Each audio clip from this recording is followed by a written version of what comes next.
In a world of complex and overwhelming challenges, the Inspirational Insights podcast provides a shift in perspective. Dive into the minds of brilliant thinkers, creatives, and edge-riding leaders who have adapted their thinking and leadership practices to match today's perplexing challenges.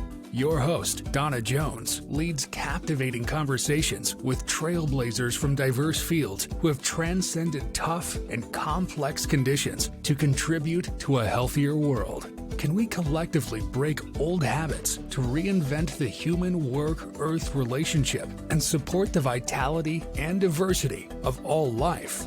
Harnessing agility, embracing possibilities. Welcome to the journey. My guest today is Lisa Gill, self-managing organizations coach, trainer, writer, and Leadermorphosis podcast host. Lisa was included in the Thinkers 50 Radar 2020 for her work with self-managed teams and is also the author of Mooseheads on the Table, Stories About Self-Managing Organizations from Sweden, which was published in 2020. She's the organizational self-management coach trainer with Tuff Leadership Training and the founder of Reimaginaire. And I love the quote that Thinkers 50 put forward on you, which is turning self-managed teams from a good idea into reality, which is a big challenge. Lisa's leading the way and making it happen. Some of you who are listening to the podcast on a regular basis would have heard us talk about Lisa with Dunia and Hugo a couple of episodes ago when we were talking about self-managing organizations globally and their particular platform for putting people together. Lisa, how nice it is for us to finally talk after we've done some intersections and not managed to have this kind of conversation. What governance means to me, how do we organize ourselves to get things done? It's fundamentally simple. We know that there's some authority or regulatory things to pay attention to comply with, but how we do that is really up to us. And when I wrote Decision Making for Dummies in 2014, we talked about it in terms of the traditional hierarchical structure, which gets used, to pinpoint positions of authority, and therefore a lot of bottlenecking and a very misconstrued understanding and use of power and authority, and a lot of confusion all around where leadership is sourced. So to me, these new governance models are ways that we can intentionally organize ourselves so that we flatten the power structure and let people contribute, just to get the ego out of the way, to get a whole lot of things that are in the way, get them out of the way so we can have fun and get things done. How do you see it? Yeah, I very much agree with your take as well. The discovery has been over the last 10 years that all of our organizational structures and governance models they're inherited. So we step into them and we don't realize that there are rules of the game that we're adhering to. And we don't realize that baked into those are these kind of assumptions that are very often at odds with our purpose and our values. For me, I know I mentioned this to you before when we chatted, a really good framework that I've been referring back to over and over again comes from a woman called Mickey Kashtan, who's a nonviolence communication coach. And she says that if we really want to shift our organizations, if we want to move to something that's more decentralized, more human, more adapted, all of those lovely buzzwords that everyone says these days, then there are 3 shifts that need to happen. And the first is in the 5 core systems that we have in organizations. And for me, this makes governance models more concrete and more like, okay, what does that actually mean? Because those 5 core systems that she outlines are, number 1, how does information flow? Who has access to what information and how is it shared around the system? And in a traditional organization, we know that tends to be centralized and kept at the top and on a need-to-know basis. The second system is like resources flow and resources distribution. So how do we decide how money is spent? How do we decide who does what role, who has what responsibilities? The third one is decision making, which you referenced as well. How are decisions made? Who is involved in those decisions? How are people informed about those decisions? And then the fourth is feedback flow. So how do we know what good looks like? How do we, as a group of people, know that we're on track, measure or have a sense of what's going well and what's not? And then the fifth one that I'm particularly interested in, is conflict engagement. So how do we deal with conflict when it arises and who helps with that? So those 5 systems, as Mickey says, if we don't imagine those, or if we don't consciously, intentionally choose how those operate, then we're inheriting the kind of old paradigm system, the old paradigm version of those five things. So whatever kind of noble goals we might have to aspire to whatever, more agile, more human, if we're not consciously reimagining those five systems, then it's not going to work. It's going to die on the vine. And then the other two shifts are inner shifts. So the people with power need to undergo an inner shift, and the people who historically haven't had power also need to undergo an inner shift, because they've got to step in much more, and the people with power have got to step back much more, but not too far. So those three shifts for me are such a useful way of thinking about a lot of the shifts we're starting to see in organizations, and just what in particular we need to reimagine if we really want to organize ourselves differently. I particularly love the last two, and the intentionality of the decision as well. You hit a certain trigger point where you realize you've got to step back and make a more intentional decision. And that's not happening in a lot of instances, especially with startups. They get to a stage of growth and then they morph right into what everybody else has been doing, even though the talk and the language will be about doing things differently. It'll be, I'm going to be this kind of company, but that's the inner journey. If you haven't stepped into that place of saying, well, who am I in relationship to power and authority? Power is an interesting word in this conversation because we talk about it as power over others, but I think what we're talking about is power within.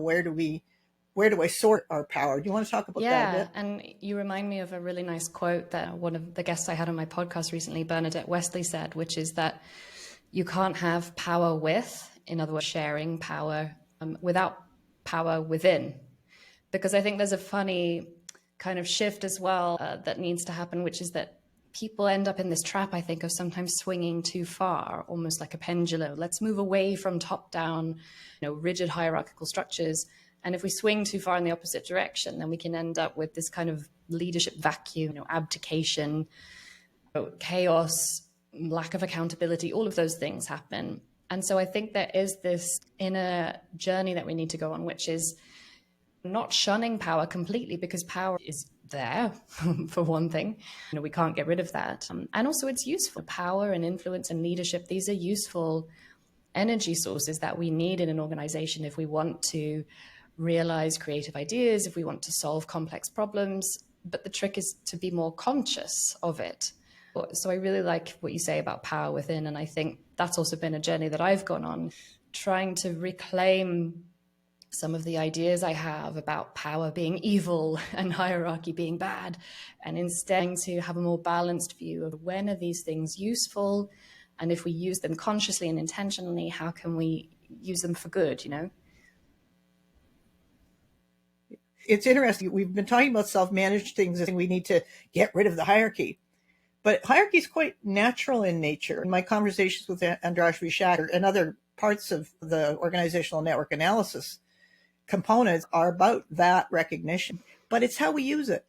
And if we use it to step control over decisions, over other people, then of course we're misusing a natural system. We're distorting it to serve our own purposes. And I think it's very much reflected in the consciousness of an organization when you see a hierarchical, even or a semi-hierarchical structure, and even a flat one. The intention, it's really about, do we have a secure group of people here who can walk into these roles and recognize that everyone brings something to the equation? Yeah, definitely. Interesting.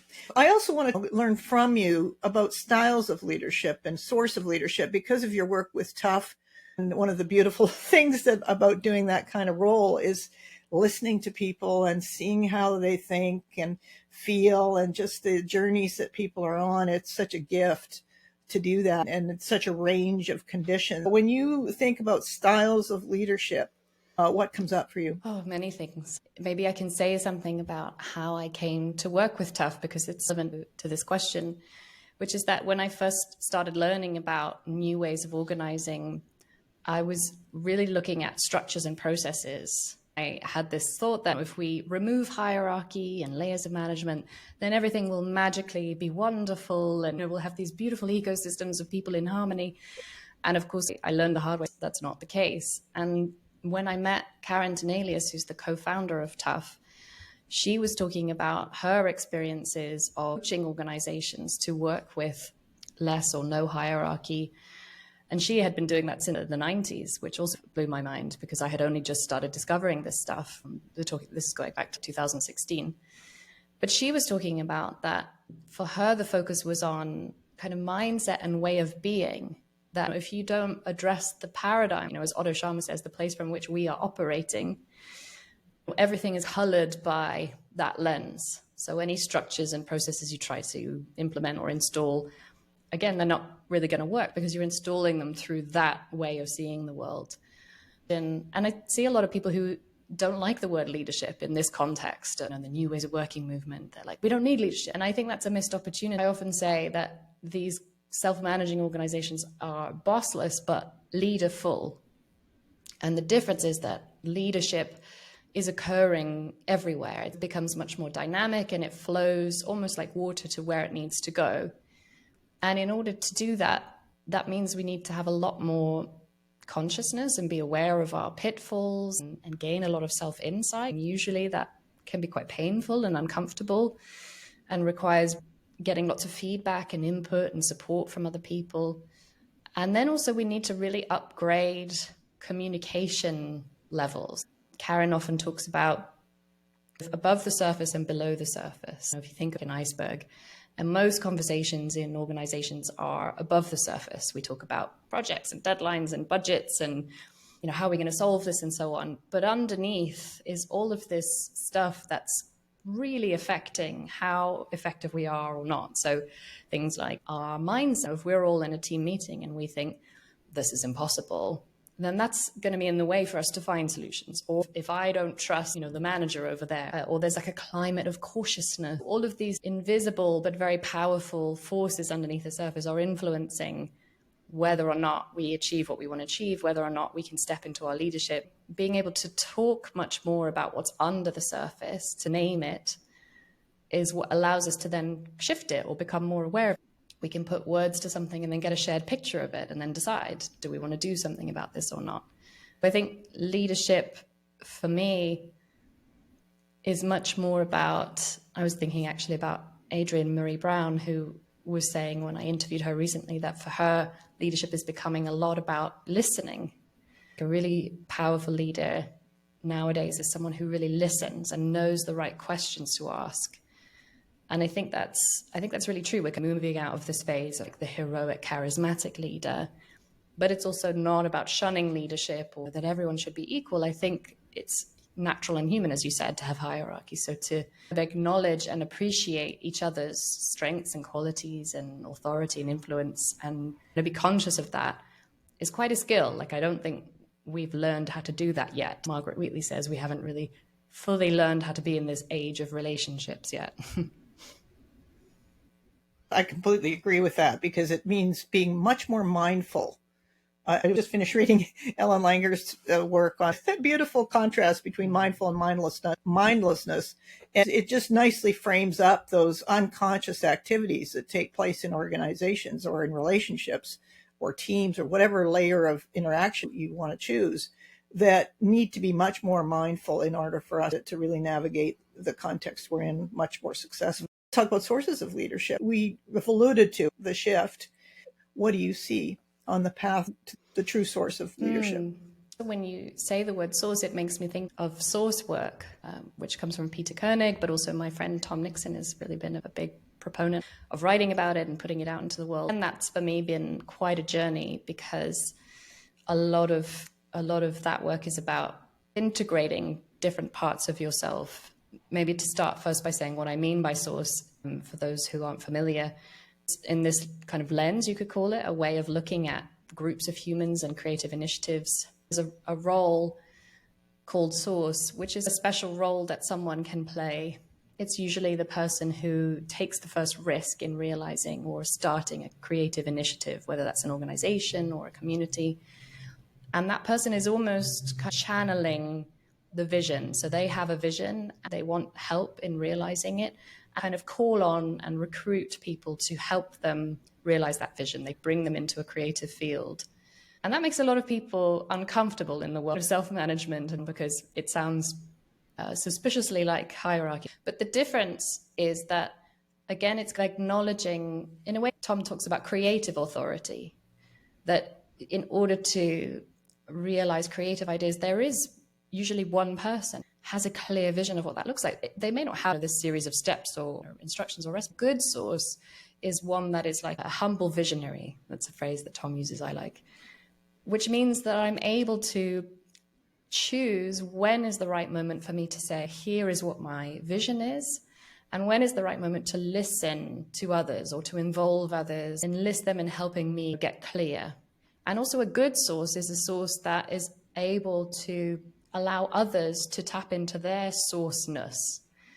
So if I'm a good source of initiative, there will be lots of other people feeling really clear about, the things that I'm holding, if you like, and they feel really free to start up their own sort of sub-initiatives within this organizational community, like, oh, I have this idea, this vision for this thing.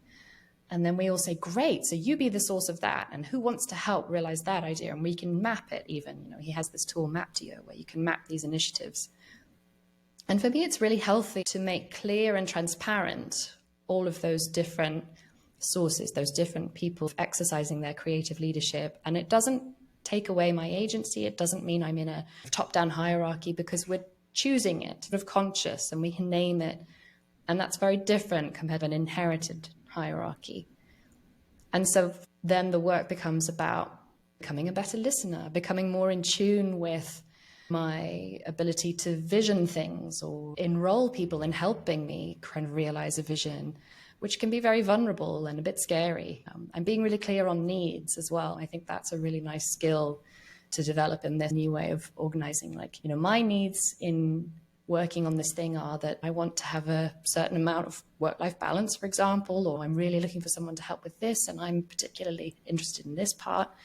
What are your needs? Does this sound like something you want to step into? And we have regular conversations about, is this meeting our needs still or not?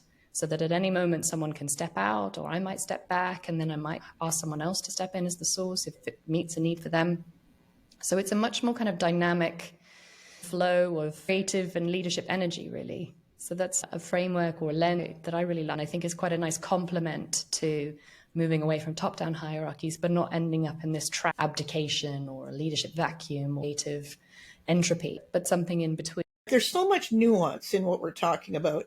And I don't think you can see nuance until you reach a certain level of consciousness, of awareness. I think it takes investment into understanding, being very much aware on multiple levels of what information you're taking in and how you're taking it in. And then you begin to parse out those subtleties. Otherwise, we do the pendulum swing because it takes you straight into duality consciousness. Yes. It's either or, and skip through the middle part on the swing by. So that's, I think, how we end up in these polarized places, because we skip the part in between that says, let's meet in the middle and unpack this, understand it, probe it, sense it, feel what's going on here. And then we can work with something and create something from that, bringing these two different things together. I know in my own facilitation work, there'd be these change initiatives that would come down. It was like, let's throw out the past and jump right into, and people are going, yeah, but that's my source. That's where I came from. That's something I feel good about. And you want to throw it out. And there'd be so much resistance created simply by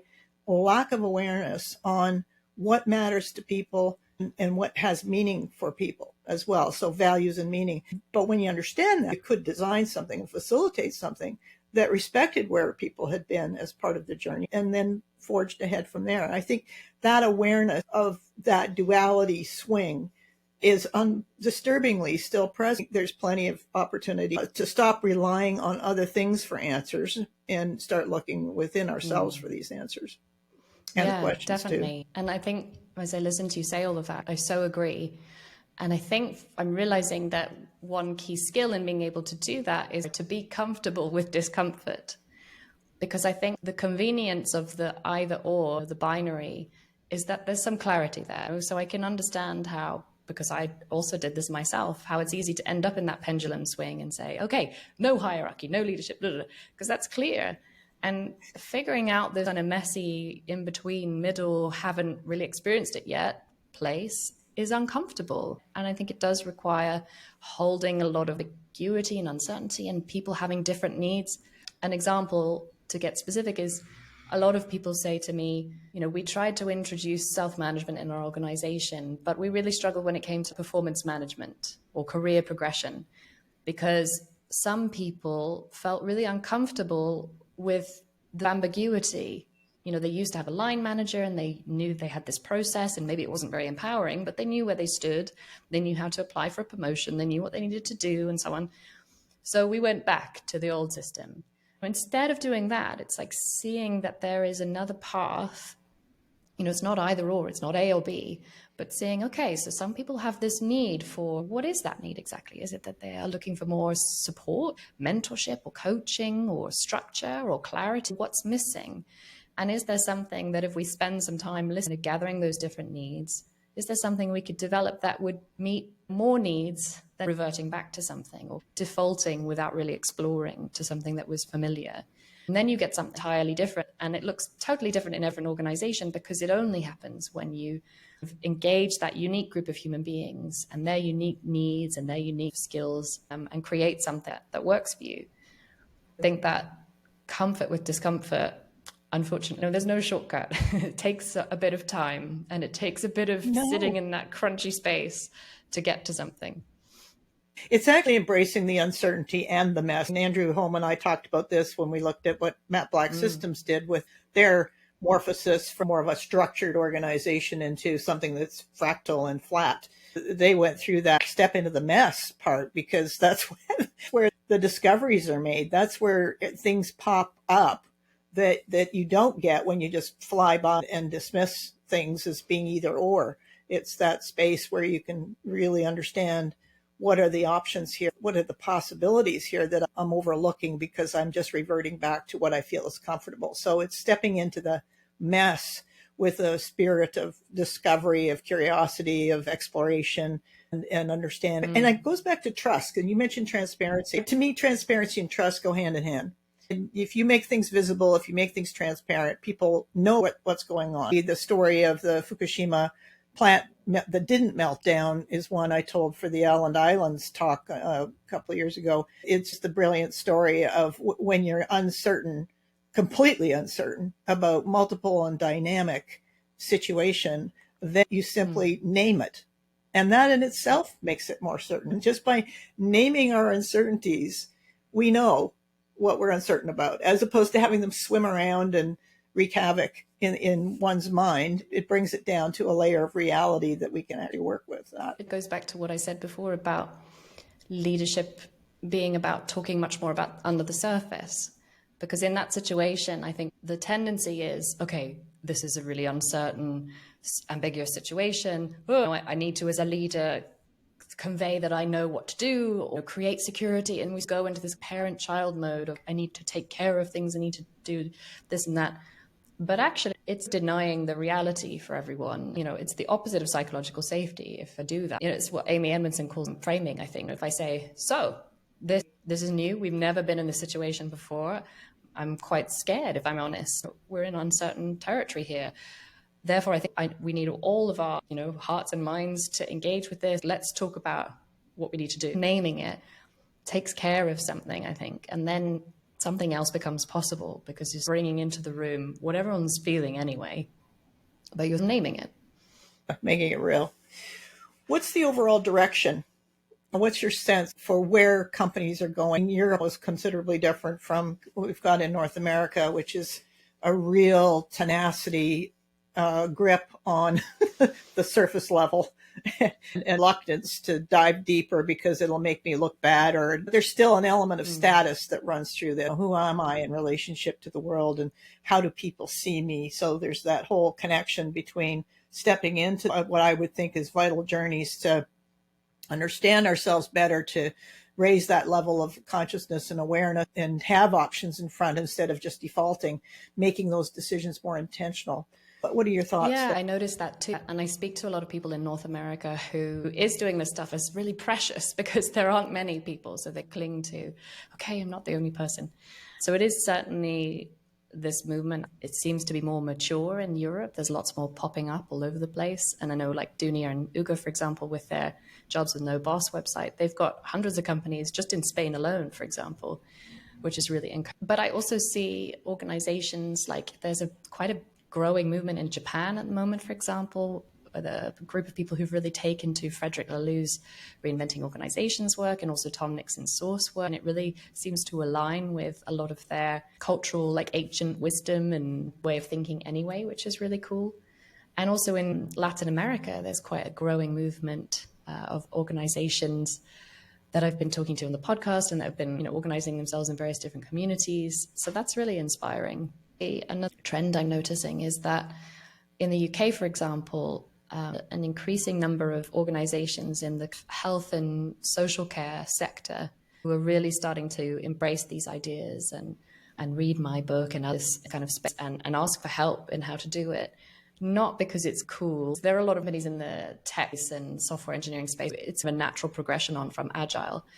But then there's this whole group of organizations that are reimagining themselves and their governance models out of necessity because they're all scarce and it's a really challenging time for them. And they see that we need to do something drastic in order to survive. So they're seeing, I think, that we have to tap into the people on the front lines, and this kind of centralized way of working just isn't effective.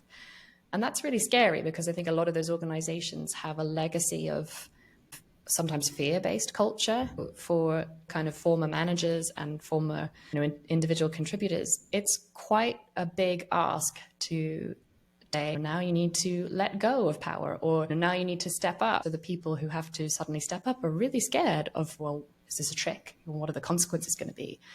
And the managers are scared, or is this a way to just pay me less or to fire me under some other language? There's this real mistrust in many of these organizations. But there's also this real desire to do good. And the systems that they've been in for so long have obstacles for them doing good and been so frustrating and demoralizing. So there's also this real untapped energy that gets released over time as people start to trust, okay, this is real. So that's really exciting to me, is that it's not just this is a shiny new trend, but actually this is what's needed. The other way just isn't working anymore. Because I can't help but think of the conversation I had with Jose Leal a couple of episodes ago on force, and how all of our systems, if you really step back and look at it, are designed around forcing people to do things, which is pretty presumptuous in a whole lot of ways. Here we are in a place where we need people engaged in rethinking cities, in rethinking organizations, in rethinking our relationship to the natural systems that support us, because we've been so separate. And this is a big thing for me. As a kid growing up, I was a nature photographer's daughter, and you're out in the bush a fair amount, and you just look and you go, okay, this is not good. It's not good because our lives depend on, civilization depends on this, and yet we are so far away from it.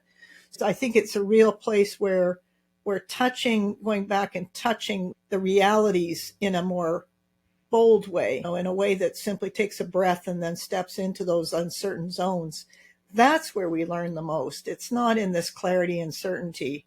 It's in the messy parts where we just allow things to show up and present themselves. And then we can work with that. I think organizational change is about that all the time. It's what are the subtleties? If we're trying to control it, it can't breathe. There's no room for breathing in those environments. But if you open up the space for and set the conditions for really cool things to happen. Reminding me of an example, a company, I spoke to the former CEO, and he said that they read Reinventing Organizations. They got really excited. They were like, great, let's introduce this. And they went for it in a really big way, and they talked about it really publicly. And he said that looking back, this was several years ago, he realized that he was really naive about how he introduced that. They were a company that had a strong culture, like dashboard metric. They measured everything. And he said once they started exploring and experimenting with teal, all the numbers on the dashboard went in the wrong direction, and they freaked out. They gave it like 6 months, and then they went, okay, this doesn't work. And the conclusion was self-management doesn't work. People need to be told what to do, da, da, da. And I remember reading about it. I was so upset because that was, such a premature conclusion, I thought. And he realized this now in retrospect. I think oftentimes it seems to get worse before it gets better, a bit like a fever. Most organizations that I look at, it seems to take a minimum kind of 2 years for this shift to really start to happen in a meaningful way. And a lot of people freak out when I say that, because that's quite a big risk to try something out for 2 years, and not know how or if it's going to work. That's quite a vulnerable thing to the organizations that have done that, like Matt Black Systems, for example. And they did it in a very scientific engineering way, but they tried a lot of things. It was like, okay, we tried that. That didn't work. And they were measuring it all the time. Okay, let's try something else. What if we tried this? Okay, that doesn't work. And they kept going. They didn't say, okay, this isn't possible. Let's just go back to how it was. So it does take some commitment, I think. And that's very different to the sort of dominant paradigm of organizations right now, which is like fast, control things, grow, scale. It takes a completely different worldview and approach to embark on this kind of journey. I absolutely agree. I recall facilitating about 20 years ago something that was very difficult, very complex and everything else. When anybody says to me, we're going to have a pilot program, it's the kiss of death, because what they're really saying is we're going to prove this experiment doesn't work so we can go back to doing what we've always done because it's more comfortable. So it's that dimension of trust in oneself.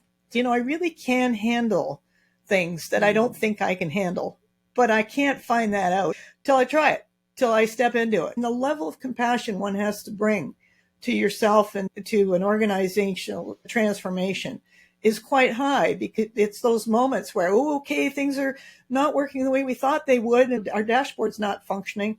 It's the scary bits where people bail early, quite often. I think this is why these journeys are so vital, because they really demand us to say, this is interesting. I'm observing, I'm bailing out mentally and emotionally.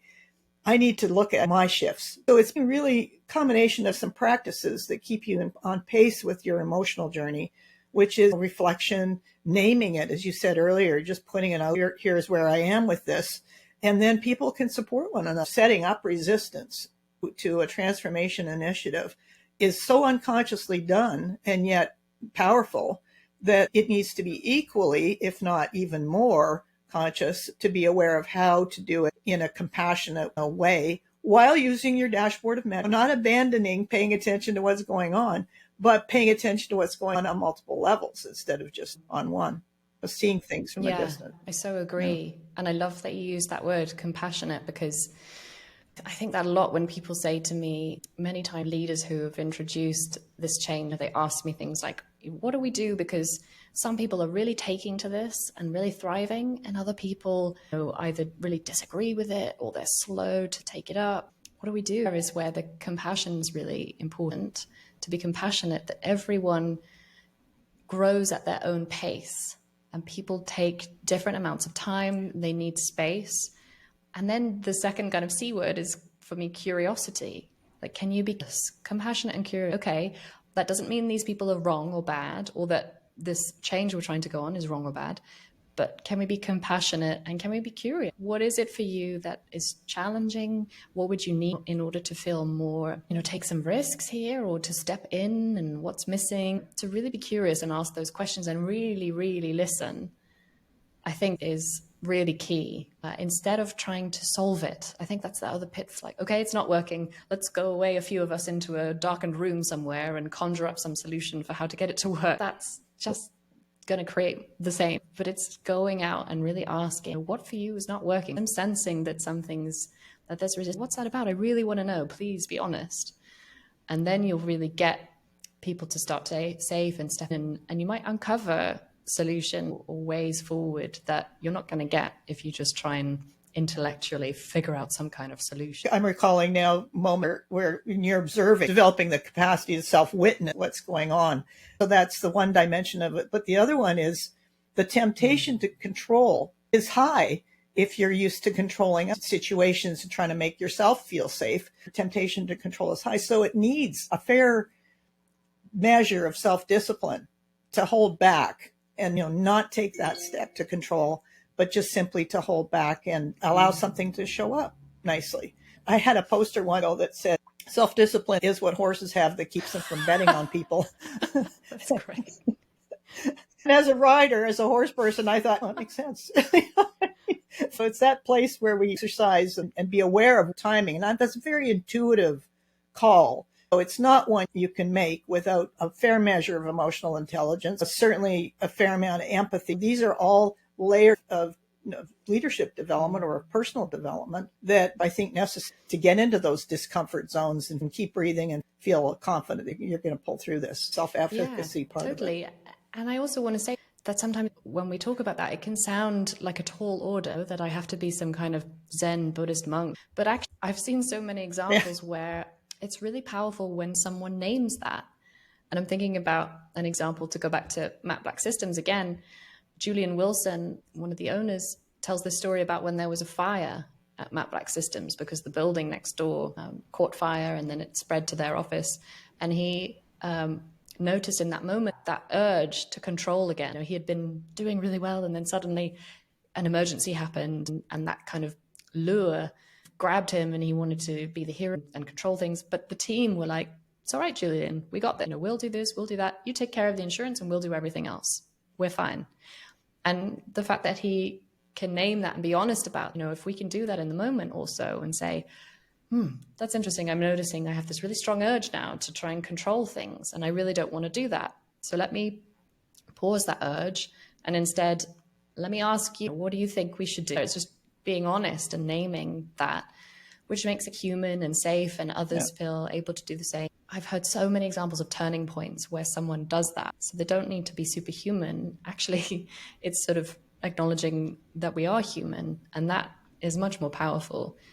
So that's not like you have to then have this perfect state of Zen forevermore, but it's more like catching yourself and trying to bring yourself back, catching yourself and trying to bring yourself back, which I guess is also like mindfulness, right? Like we talked about before. Absolutely. And training a puppy comes to mind. I always appreciated Jack Cornfield's explanation of what it was like to meditate. That image of training a puppy to sit and then off the mind goes and it's that awareness the puppy just took off and your head's gone off in multiple directions. You've got the chance to bring it back and reset. We've both been doing 2 podcasts for quite some time. The explorations have been around shifting perspective. Interestingly enough, when I look at your guest list and my guest list, very little overlap. Head over to the Leadermorphosis podcast. You'll find some other interesting conversations there as well. So I thought that was really intriguing that we've got very different takes on it, but a similar vision. One thing that I'm exploring at the moment, I'm actually going to be starting a course later this week with Mickey Cash and Emma Quayle from Nonviolent Global Liberation. It's about capacity. And I think that this is a really interesting lens in terms of leadership, in terms of new ways of thinking about organizations. It goes against some of the things we were talking about before about endless growth and speed and all of these things. And the capacity lens is instead trying to be more honest and open about my capacity limits. Me as a leader, I don't ask anyone to do anything that exceeds their capacity limit. I don't ask people to overwork or to do something that's not possible. And for myself, I try to be much more honest about, I try to say whole body yeses instead of people pleasing yeses or ego yeses, learning to say no sometimes and learning to prioritize. I love my work. And I find a lot of people who work in this way with others struggle with this. Org, for example, one of their main challenges is burnout because these nurses are so passionate about their work. They're really competent and the organization is incredibly effective.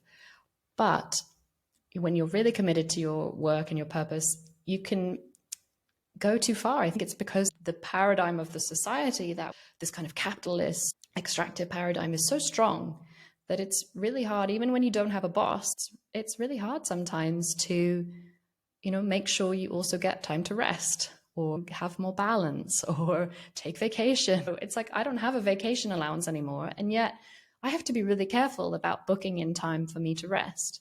And so that's been quite a kind of painful journey. And then like an inner journey. What is that? What drives that? Is that connected to my self-worth, that I have to be working hard in order to be valuable or worthy? And also honoring others' capacity, talking much more about what are your capacity limits? What do you feel able to do? What's pushing you too far? How much do you want to work or not work? When do you need to take a break? And celebrating when someone takes a break instead of sort of shaming each other. It's really tricky, but I think really important part of this work, especially for people who are I know it's very common also in social activists, trying to have conversations about that too. It's not sustainable if we do this in a way that's in the old paradigm, because we're humans, we're not machines. I think that's also a really interesting dimension of this work that I'm starting to explore more. I really appreciate that, because in reading Ellen Langer's book, Mindfulness, the comment was around aging and how we see age. And the whole idea that when you hit a certain thing, bing, and now you go play golf. I don't know what you do. Where if you reframe how you see aging and the aging process, then all of a sudden there's all this potential to do what it is that you really want to be doing. The creative process is fully unleashed. Burnout is an element for anybody that runs off of passion, because that's just the deal. It's a big fuel. There's a lot of energy behind passion and purpose together. It does sort of setting parameters around it is a really interesting point, and it does demand intentional parameters to be able to say, okay, this is what I'm going to do. It is tricky for sure, because if you're into the habit of not doing it, turning it into a habit of setting those boundaries and saying, okay, I'm going to go have fun, I always usually feel myself drift back to, oh, that would make a really good article, or that would make a good chapter in a something or other. Yeah, it's fun. Me too. I really relate to that. I've read a lot of books and tried a lot of things to untrain that. It's really hard, a lifelong journey, I think. It's hardwired, and I noticed too, as I've gotten older, how people look at you and go, shouldn't you be like in Mexico? Shouldn't you be not doing what you're doing, basically? The expectations, the social linear thinking around this milestone, this happens, at this milestone, you retire. That idea is pretty hardwired. And so, fortunately, there are people in different decades who are powering through and staying true to their passion and sense of purpose. But it goes against the linear grain. It's of kind thought. of binary thing, isn't it? It's like, well, you work and then you retire. Rather than, well, what if I work less, but I do different things? Or I try and live a kind of semi-retired life now. And I'm very privileged to be able to do so. I try and do things now that I might otherwise put off for retirement or something. And I love my work, so I don't ever plan to retire. Again, it's like smashing this idea of binaries, and instead like really getting in touch with, well, what do I want and what's possible? And let's ignore this inherited usual assumptions. What else could there be? Lisa, thank you so much for being on the program. Really enjoyed our conversation. I hope our listeners do too. I encourage you to head over to Leadermorphosis and take a look at the playlists that Lisa has there, because you'll get some very different perspectives from what you get on the Inspirational Insights program. So next up, anything else that you're looking forward to? I'm trying to do some more writing. I've spoken to all of these different people for the podcast and other things, and I have all of this knowledge, and I get a lot of reward from connecting people. So I've been thinking about how I can use my writing to put that out there, give it away so that people can access it and hopefully benefit from it. So my next project is doing that. Well, I know we can collaborate on a couple of things because we've got these incredible people in our constellation. It would be fun to see what we can create. Thanks again for being on the program, Lisa. Self-managed companies require a higher level of leadership and doing the inner work that Lisa and I have talked about in this episode. It requires a much higher level of self-responsibility and self-accountability for what you say, what you do, and for the connection and the quality of the relationships that you have with the people you work with. It's a great challenge that I think fits the time, because the skill sets that go with working with the higher levels of complexity demand more from us. It's a wonderful chance to dig deeper into the skills that we each have and bring them forward in a way that provides a fulfilling life, working life and personal life, while at the same time doing really good things for social and ecological health. Out of that, quite naturally, comes economic health. Thanks for listening. Please share, please comment, please review. Join me on other episodes, and or find me on LinkedIn at DAWNAH Jones. If you'd like to support this podcast, please use the tips jar and or subscribe on a regular basis. Thanks for joining.